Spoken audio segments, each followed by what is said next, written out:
Now, the Nigerian Midstream and Downstream Petroleum Regulatory Authority, that's the chief, Farouk Ahmed, says oil marketers have commenced the importation of petrol into Nigeria, part of the deregulation move. According to him, of the 56 oil marketing companies that applied for licenses, 10 have demonstrated commitment, while 3 have imported fuel into the nation. He added that 3 marketers have already imported the products, while the remaining 7 of that 10 are expected to commence importation in the coming weeks. Now, the commencement of importation of petrol by oil marketers is a major milestone in the implementation of the Petroleum Industry Act, which allows for the deregulation of the downstream sector of the oil and gas industry in Nigeria, which means that oil marketers are now free to import and sell PMS, petrol. If you recall, on May 29th, Mr. President, of course, mentioned that subsidy has gone. And we encourage all the marketing companies who are interested in importing to come forward for licensing to import.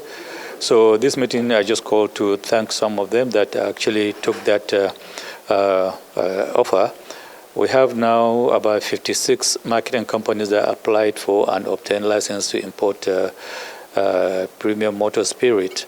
And out of those, about 10 indicated their ability to import in the third quarter, which is July, August, and September.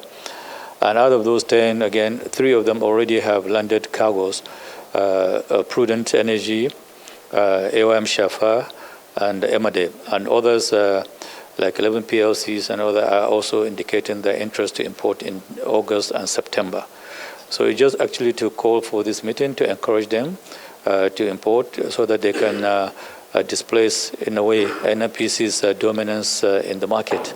So we are working with FCCPC in terms of consumer protection so that no marketer takes advantage. But most importantly, what we are focusing on is, like you said, the quality of products coming in, so that it does not affect any motorist or any individuals in terms of the damage to the equipment. So we have done that, and in NDP area, we have been able to also upgrade our HSE directorate so that we can have very good laboratories where we do all this testing in collaboration, of course, with other of our stakeholders, surveyors that we do use their labs in terms of testing for quality. All right, still on the same theme. Now, they've brought the fuel in. What's the exchange with all that stuff? Fuel petrol prices have increased. The visit to an NNPC fuel station in Lagos confirmed that the fuel price now has been adjusted from $4.95 to $5.68. That's what you're looking at in Lagos now. But in Abuja, so our sources have confirmed prices have gone up from about 537 to 617 naira per liter. The Nigeria Midstream and Downstream Petroleum Regulatory Authority, of course, is yet to comment on this. Also yet to hear from the NNPC as well. So we're going to roll all this up along with Meristem Securities Ltd. Releasing a new second half of the year global economic outlook. There it is. Very dramatic title. Tough start, bumpy road, propitious end, which of course says it's a positive end. Now, for the purpose of this segment, we'll be focusing mostly on Nigeria. We're joined by Damilare Ojo. He's the head of investment research at Meristem Securities Ltd. Damilare, you're very welcome. Good morning to you. Thanks for joining us. Good morning, Rotus. You came right in the middle of breaking news. We thought we were going to... But anyway, energy was going to be part of this report anyway. Tell me about the title. It sounds like a movie. Tough starts, dramatic middle, and then a good ending. Summarize the title for us. Exactly. Thank you. So before now, we know that Nigeria has been at a crossroad. We are almost at a crossroad where we have to take very tough decisions in order to enhance our productivity going forward as a country, and even enhance our attractiveness as a country to foreign investors. So Tough Start is saying we have a new administration now, and they've taken very tough decisions, as you've already, we've been commenting on before now. You have the removal of fuel subsidy, you have FX markets collapsed into one and effectively deregulated, and you also have a lot of other reforms that are coming but are bringing hardship on a lot of Nigerians. So that's a bit of Nigeria starting on a tough note under the new administration. And then we have bumpy road, which means that we are not going to get everything right as it is going forward. There are some things that we have to, more or less like we are testing as a country, but then it is everything we are doing, we know whether try and error, it's the future is brighter. But then when is the future? That's the question. The future is is a very long time for us to take gains. But then definitely the country will have some benefits from these tough decisions that have been taken right now. Yeah, the news is so. Let's start with food. I know we're going to get to fuel any moment now, but I got to start with food because yesterday we thought the biggest news was Russia pulling out of that grain deal. We've got and in fact, interestingly enough, your report nails this because you were in your report. We pulled this from your report. I want to start with food and wheat in particular. The Nigeria flour milling industry also has had its share or fair share of macroeconomic headwinds, 90% of total wheat consumption coming from overseas. Okay, perfect. So that means that it's amplified, as it says in your report, the cost of wheat for local manufacturers. Now, there's another part of your reports where you mentioned the grain deal, and this is this is almost like providence or whatever you want to call it. Because, thus, avoiding a fallout between stakeholders of the Black Sea grain deal is crucial to preventing resurging food prices, while the likelihood of an increase in energy costs is another risk factor. Fantastic, because when you read this report, like a few weeks ago, right, when you published it, it just happened yesterday. Exactly. So Russia pulled out of the grain deal. You wrote it in the report, so it's like, so what's the impact now? Right. The report that we wrote is coming from a very well thought out research, and we know that a lot of our inflation in Nigeria is also based on what we import, and part of our major importation as a country, we have a lot of Nigerians spend on food, and a lot of food components have wheat in them. Russia and Ukraine together controls or accounts for about 30% of total grain exports. So that Black Sea grain deal was something that was very crucial, that was at the top of conversations as regards forecasting inflation globally, and then how it then trickles down to Nigeria, given our high dependency on importation of wheat as well as a country. So the direct effect of Russia pulling out of that deal is that food inflation is going to increase further, both at the global level, and it will also trickle down to Nigeria. But then I think the bright side of it is that a lot of flour millers in Nigeria typically stock up this raw material ahead of time. So we might not see the effects of the higher inflation in our imports, imported inflation until sometimes in Q4. We might not see that impact in Q3. But then unless there are developments between now and Q4, such that Russia, maybe Turkey is able to convince Putin again to sign the deal or to go back to that deal. If that doesn't occur before Q4, we might begin to see the impact of this on our imported inflation, and that would also affect our food inflation, because, like I said, a lot of the food items that we produce and consume in Nigeria have wheat as their major component. Yeah, thank you for that. Still want to stick with food. Another chart from your report, and looking at, I think it was, this is, I love these reports, right? I could sleep on these things forever. So you've got the green line there, you've got food, beverage, and tobacco. Then you've got GDP growth rate, big drop from Q1. I think it was from 9.8 to, in fact, it even fell into the negative region. Yeah. What's happening here? What's been the impact? Why are we seeing this drop for food, beverage sector performance? Now, the reason for that big drop is that Nigerians spend a lot of their income on food. Food accounts for a lot of our consumer expenditure. And when you look at data from the MBS, the data on... We're going to come to the MBS exactly. in 2 seconds. The GDP data by expenditure for last year, particularly for Q3, when you saw that sharp decline to the negative region in the food and beverages sector, what happened was, we had a huge decline as well in consumption expenditure, household consumption expenditure. Now, it declined by more than 5%. So that explains the drop in that sector's GDP, because it's a demand thing. When you have lower demand, lower spending, prices are increasing, the cost of living is increasing, the household real income is also decreasing. Real income is decreasing, so the demand that individuals, the amount of money that individuals can use to buy food is also decreasing. So that explains why we have that sharp decline in food and beverages, sector last year. Great stuff. All right, so now let's get to the news that came in the middle of us preparing for this segment, which is the fuel prices that we, 568 here in Lagos, at least at the select NNPC NNPCL stations that we looked at. There it is, from 495 or so, of 480, and then Abuja, where our correspondents have already confirmed with us it's at 617, and even sent us proof of that. Obvious question, Damilare, what does this do to consumer disposable income? Direct, I mean, it reduces consumers' disposable income. And fuel is one of the major things that we import in Nigeria, that we consume as a country.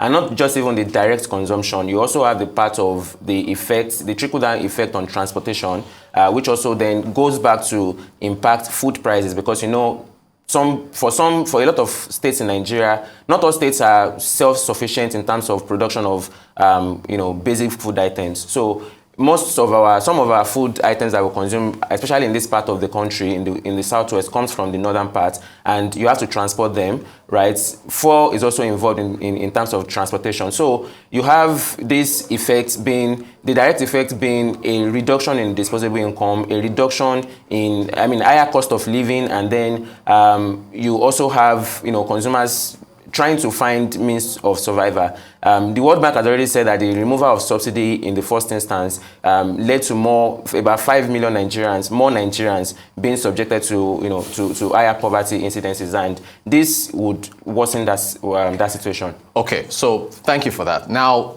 we want to be able to measure this stuff accurately, yes? And this has now led to another debate, which was, again, the news is just coming thick and fast, but that's what we do on Arise News. We summarize everything for our viewers. The MBS came under some pressure yesterday when they released the inflation figures for June. I want to pick up on the table. And since you just mentioned now that fuel, is such a large part of what we spend, and also it feeds into transportation. So you're seeing at the divisional level here, food and non-alcoholic beverages, 11.8% contribution to the basket, and then way down, at the middle, transport at 1.4%, but even under food, housing, water, electricity, gas, and other fuel at 3.8%.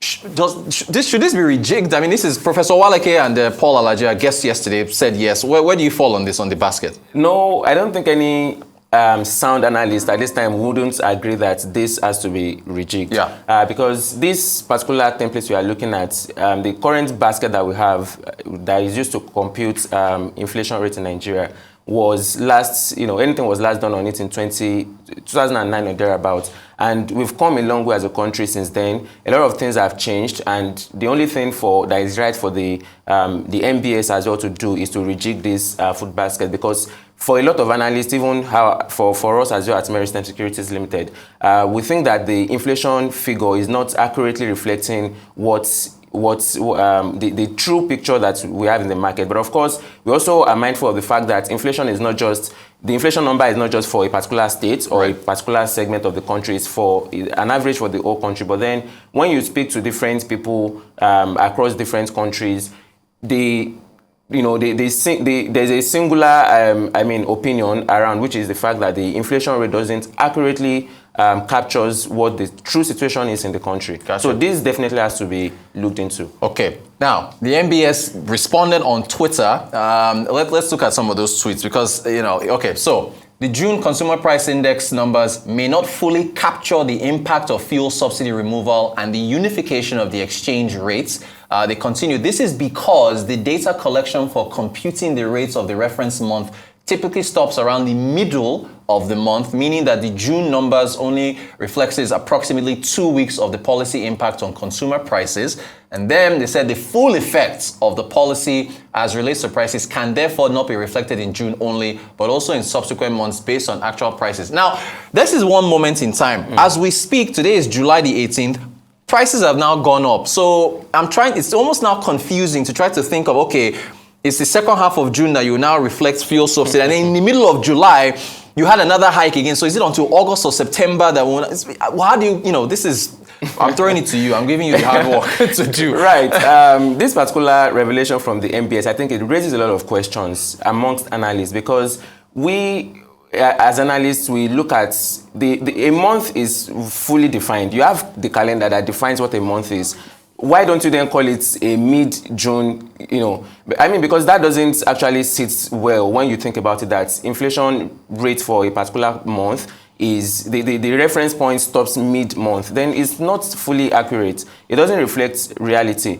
And even when we look at that, but with regards to the June inflation that is very controversial right now, I think this June inflation number is the most controversial inflation number we would ever see, at least up until today. I mean, so when we look at this particular report, fuel subsidy was removed on the 29th of May. The president announced that. It was just on the 30th or 31st of May that the NNPC was very quick to release a new pricing template. And then we saw a jump in the price of, there was an immediate effect. So even if you say it terminates at mid of the month, prices have already fully reflected even at the end of May going into June. So how do we then place that? So it is not at the end of the month or the third week and fourth week that prices started increasing. Price of fuel, for instance, and then transportation cost, every other item that we buy in Nigeria, all prices adjusted immediately. So, I mean, this revelation from the MBS or the tweet that we've just seen, I can't actually place it very well. And then thinking about how it affects us going forward, I think a lot of questions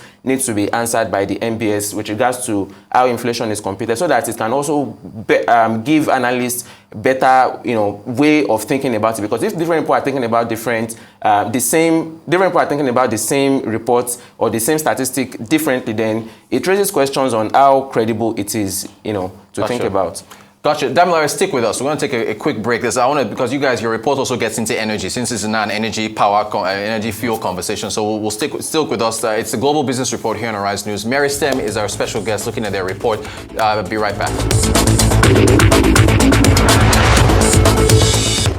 Welcome back to the Global Business Report here on Arise News. There is so much going on right now in Nigeria, keeping you all abreast of everything. We still have Damilare Ojo. He's the Chief Head of Investment Research at Meristem Securities Ltd. Damilare Ojo, we're continuing the conversation. They've just released a new report, which of course looks at, in fact, it's the global economy. But I mean, look at this. We spent almost a half hour talking only about Nigeria. It shows you how much depth there is in that report. Damilare, thanks for sticking with us. Sure. I want to get to two more charts on your report, since we're talking about energy. One of them, you are looking at, I think, oil production or so, where you are, I guess, looking at what the impact of Nigeria's oil production would mean. I guess we're looking at terminals and so on and so forth. We need to increase oil production. What's this chart saying here? There's disruptions and so on and so forth, yeah? Yeah. So throughout last year, for the most part of 2022, Nigeria's oil production kept on decreasing. And we got to a point where our oil production was less than 1 million barrels per day. But then towards the end of the month, I think around September, the federal government was very intentional about increasing security parameters in the oil producing region, and that has led to a reversal of the declining trend that we had earlier in the year. And so we had a target for 2023, for instance. We have a target production of 1.69 million barrels per day, given what was budgeted for this year now. But we've not been able to achieve that. But what we know is that Nigeria's oil production has been trending upwards. The sharp decline that we had at some point during the year was due to oil. There was disruptions in one of the major terminals that we have in Nigeria. But that has already been cleared off right now. So we are hoping, our own forecast is that Nigeria might be able to get to 1.5 million barrels per day at the end of the year, but we might not be able to achieve that 1.69 that has been set as a target for the budget. There's revenue implications for this, right? Because sure. FX and how we defend our currency and everything else. So the more production, the better, but there's challenges. Yeah, okay. Definitely. The more we produce, the more we can earn. But then it also is a price and quantity thing. We are talking of quantity in terms of our production. The price is also there, and the price of oil has actually declined below 80 million. It's around $70 $70 per barrel right now. So that is also one of the things that will also affect our revenue, from oil. Now, there's another chart you had there. You had a positive, negative for the upstream. I'm going to get to downstream now because of that NDPRA announcement on the amount of folks that are now allowed to import. So what's happening here in this report? You're saying you're looking at a positive, negative for as expectations at a glance? Yeah. So we are trying to summarize our expectations for the oil sector as upstream and then we have downstream. So we've segmented the different, parts of subsectors in the oil sector to say for the downstream players, I mean, we have only, for the upstream player, we have only one, which is Seplat, that is listed on the Nigerian Stock Exchange.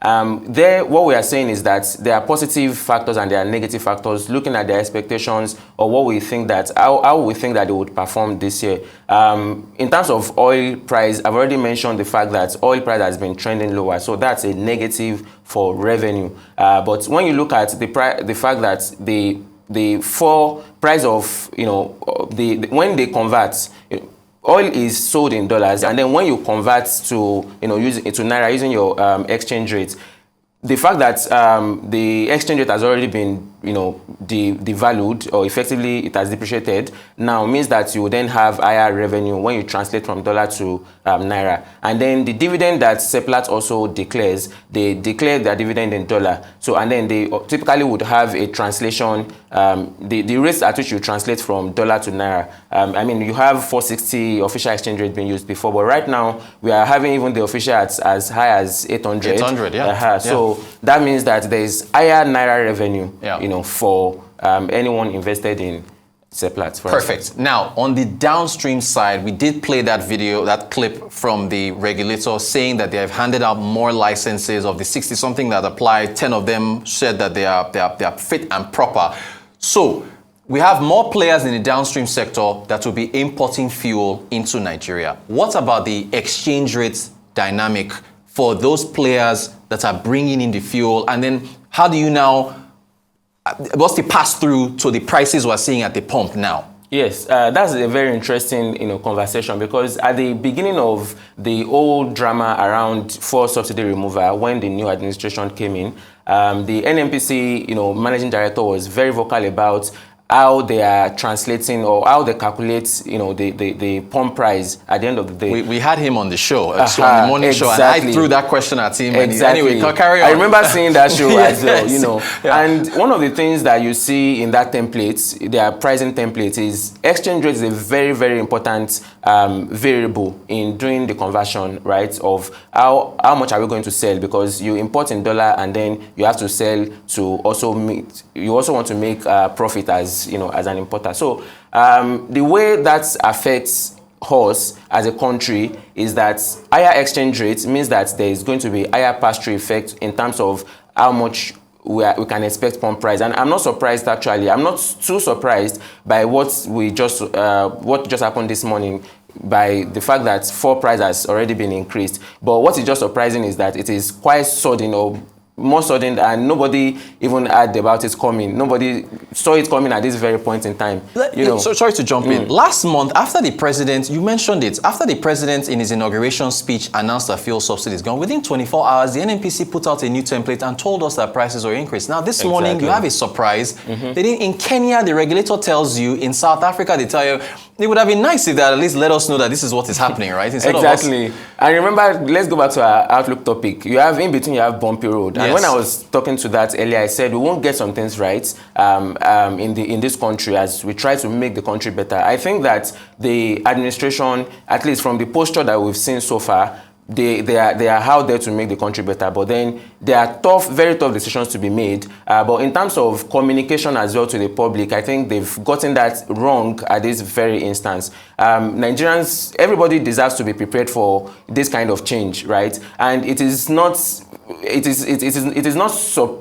I mean, I'm not too surprised that it happened, but it's just the timing and the fact that it wasn't clearly communicated to Nigerians that this was coming. But then going back to the earlier question you asked about the higher, more import licenses being given to more importers, I think it's a win-win for the country. And you recall that one of the major reforms of the Petroleum Industry Act is that the NNPC or any single entity is not going to import more than 30% of our total consumption of petrol consumption in Nigeria. And when we talk about where fuel price is also going to get to, we talk in terms of demand and supply. So here, when you have more import licenses being granted, you are talking of the supply side of that equation now. And when you have more suppliers, it also means that we can have more fuel in Nigeria, hopefully, just hopefully. So if you have that, you can also expect that can, in a way, affect the price that petrol is going to sell for. But then we know that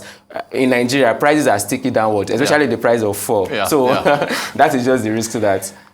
Fascinating stuff. Damilare Ojo, Head of Investment Research at Meristem Securities Ltd. Thank you for a very knowledgeable and very informative conversation. Appreciate your time. Thank you.